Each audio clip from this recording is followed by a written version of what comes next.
ইতিহাস ঘাটলে জানা যায় গাইওলা গ্রোসিক্স সর্বপ্রথম সুইপার কিপিং করেন। সময়ের চেয়ে এগিয়ে থাকা 1950 সালে হাঙ্গেরীয় ফুটবলের সোনালী প্রজন্মের অংশ ছিলেন তিনি। নিজ দেশে ঘরোয়া পর্যায়ে খেলেছেন 394 ম্যাচ। এছাড়া 1952 সালের গ্রীষ্মকালীন অলিম্পিকে স্বর্ণ জেতা এই কিপার জাতীয় জার্সিতে খেলেছেন 86 বার। মজার বিষয়, অধিকাংশ কিপারের মতো 6 ফুটই ছিলেন না তিনি। তাও ইতিহাসের অন্যতম সেরা কিপার হয়েছেন এই সুইপার কিপিংয়ের জোরেই। তিনি মূলত রক্ষণভাগের পঞ্চম খেলোয়াড়ের মতো খেলতেন, যার ফলে প্রতিপক্ষের উপর কিছুটা অতিরিক্ত চাপ দেওয়া যেত।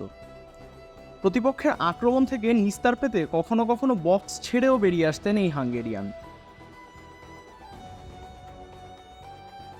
মজার ব্যাপার কি জানেন, গাইওলার পর সুইপার কিপিংকে আরও এক ধাপ এগিয়ে নিয়ে যান লেভ ইয়াশিন। মানব সভ্যতার ইতিহাসের সেরা গোলরক্ষক হিসেবে গণ্য করা হয় তাকে। ছোটদের সাথে আনন্দের সুযোগ, বড়রাও করে উপভোগ। Multi chips, super crunchy, super fun. আদতেও তাই। এখন পর্যন্ত ব্যালন ডিওর জেতা একমাত্র কিপার এবং ইয়াশিন অ্যাওয়ার্ডের প্রবর্তক তিনি। কিপিংয়ে তিনি যে বিষয়টা যোগ করেন তা হলো কিপারের অধিনায়কত্ব। রক্ষণভাগের অংশ হিসেবে খেলা বা পাসিং পরিসর বাড়ানো ছাড়াও তিনি যেন মাঠের গাইডবুক। কোথায় কিভাবে খেলা হবে তাও ঠিক করে দিতেন সোভিয়েত এই গোলরক্ষক। স্পেন তার এই সূত্র কাজে লাগায় 2010 সালে। কোচ ভিনসেন্ট দেল বস্ক অধিনায়কত্ব দেন ইকার ক্যাসিয়াসকে। তিনি বল থামানো বা এগিয়ে রক্ষণ সামলানোর পাশাপাশি নেতৃত্ব দেন স্পেনকে। এর ফলাফল আশা করি কারোর অজানা নেই। স্পেনের একমাত্র বিশ্বকাপটা কিন্তু ক্যাসিয়াসের নেতৃত্বেই আসে। সুইপার কিপিং নিয়ে কথা বললে রেনে হিগুইতার কথা না বললেই নয়। কলম্বিয়ান এল লোকো খ্যাত এই গোলরক্ষক বিখ্যাত হন তার নান্দনিক স্করপিয়ন কিকে গোল রক্ষা করে। এর বাইরে তার নামের পাশে আছে ক্লাব এবং আন্তর্জাতিক পর্যায়ে মিলিয়ে 44টি গোল।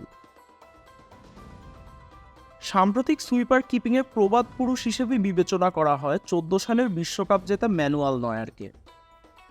এর বাইরেও তার ঝুলিতে আছে ইউসিএল এবং ঘরোয়া লিগের কয়েক রকমের ট্রফি।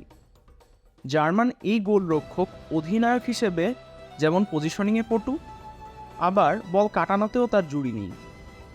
মাঝ মাঠে এগিয়ে বা ট্যাকেল করে হালকা স্কিলের মোচড়ে বলকে মাঝমাঠ বা রক্ষণে ঠেলে দেওয়া যেন নিত্য নৈমিত্তিক তার কাছে। আবার খেলার শেষাংশে ক্রসে হেডিংয়েও কখনো কখনো এগিয়ে আসেন এই জার্মান। এর বাইরেও উল্লেখযোগ্য সুইপার কিপার হচ্ছেন ব্রাজিল দলের এডারসন মোরায়েস এবং অ্যালিসন বেকার। এডারসন উপযুক্ত রক্ষণ পেলে পঞ্চম ডিফেন্ডার বা চতুর্থ মিডফিল্ডার হিসেবে এগিয়ে আসেন।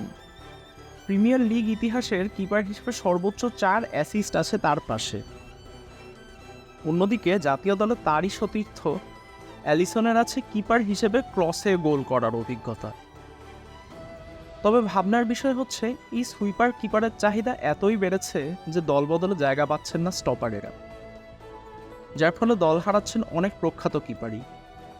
ডেভিড ডেগিয়া যাদের মধ্যে অন্যতম। ম্যানচেস্টার ইউনাইটেডের সাবেক এই গোলরক্ষককে তারই সতীর্থ সে নিভেন বলেছিলেন 2018 সালের সেরা শট স্টপার। অথচ 23 সালের জুলাই মাসে তাকে ফ্রি এজেন্ট রূপে ছেড়ে দেয় ম্যান ইউ। ইসমাইল সোহরাওয়ার্দী, খেলা একাত্তর।